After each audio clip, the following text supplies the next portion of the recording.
Trapped in Red Hollow. Day 1. My name is Maya Carter.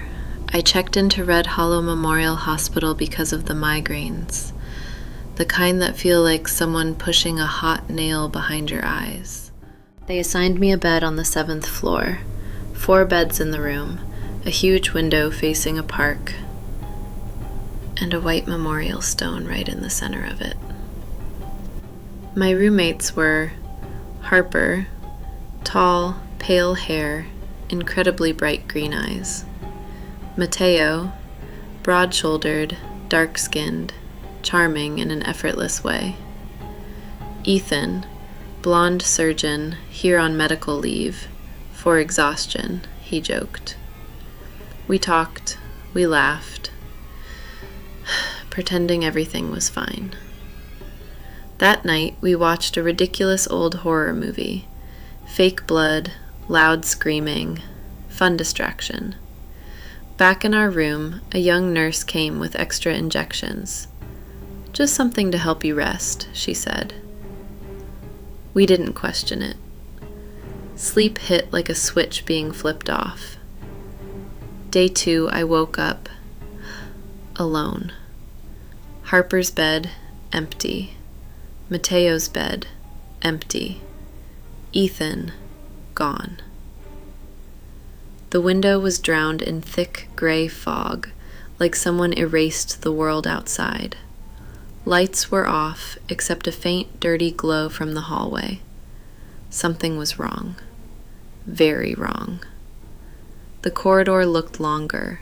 Tiles cracked, gurneys pushed against walls like barricades, metal rods hanging down like rusted claws. I whispered their names, but nothing answered. A shadow slipped into a room. I followed, because doing nothing felt worse. Inside, beds perfectly made, air cold. Harper? My voice trembled. She was hiding behind a bed, shaking violently. "It's here," she said, her eyes locked on the door. We moved toward the hallway, slow, careful.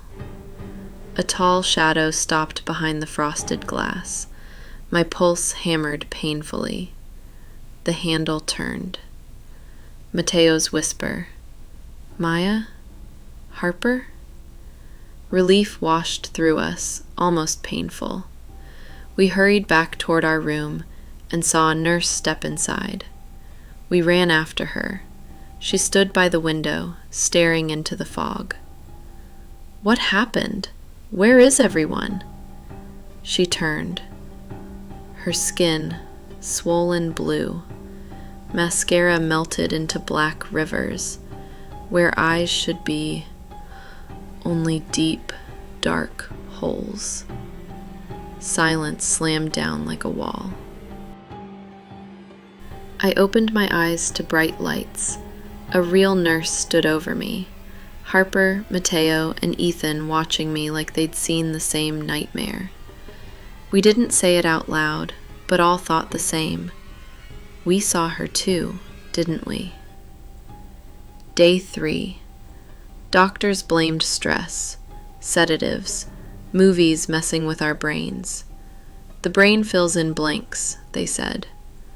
But not the same blanks for 4 different people. Ethan admitted he hadn't slept. He'd stayed half awake, no hallucinations. Later, he sat on my bed. "You know this place wasn't built from scratch, right?" He told us a story. Decades ago, beneath this hill, there was another hospital. Smaller, older, full of rumors, unapproved experiments, missing patients, dark hallways. Eventually, something happened. Collapse, fire, no one knows. The upper levels were demolished, but the underground floors were simply sealed off. And a new hospital was built on top. Red Hollow Memorial. He gestured toward the window. That memorial isn't for dignity. It's for the ones still down there.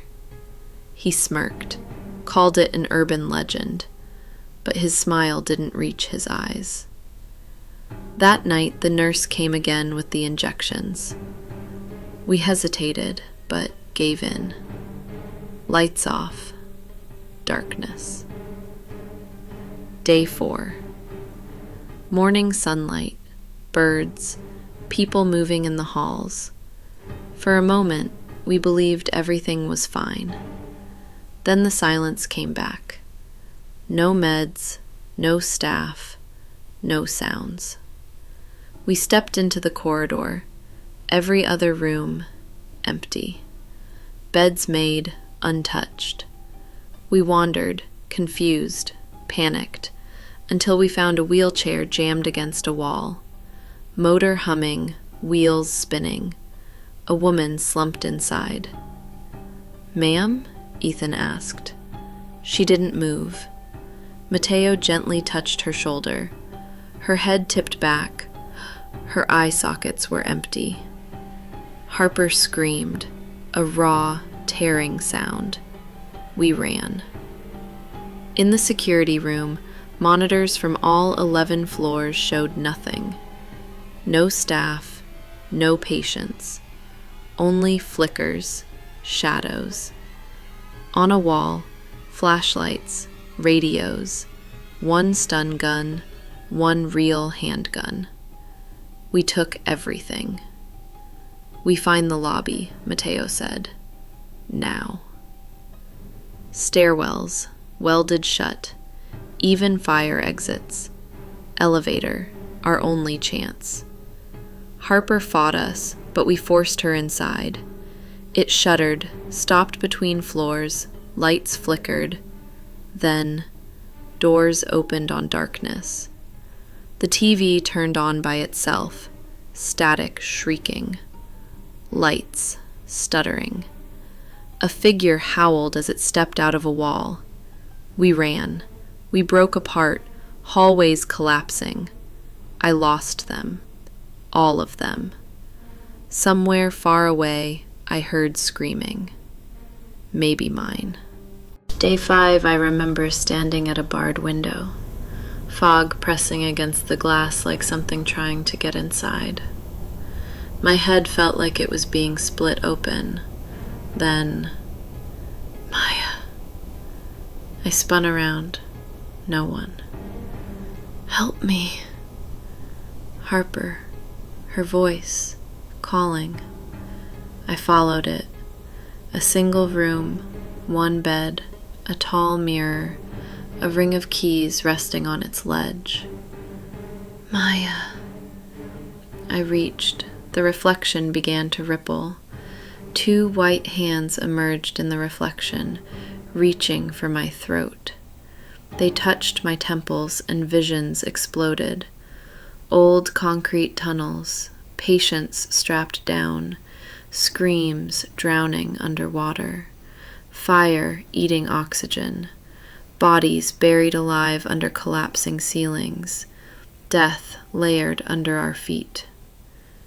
Red Hollow was a lid over a rotting grave. Then, Harper.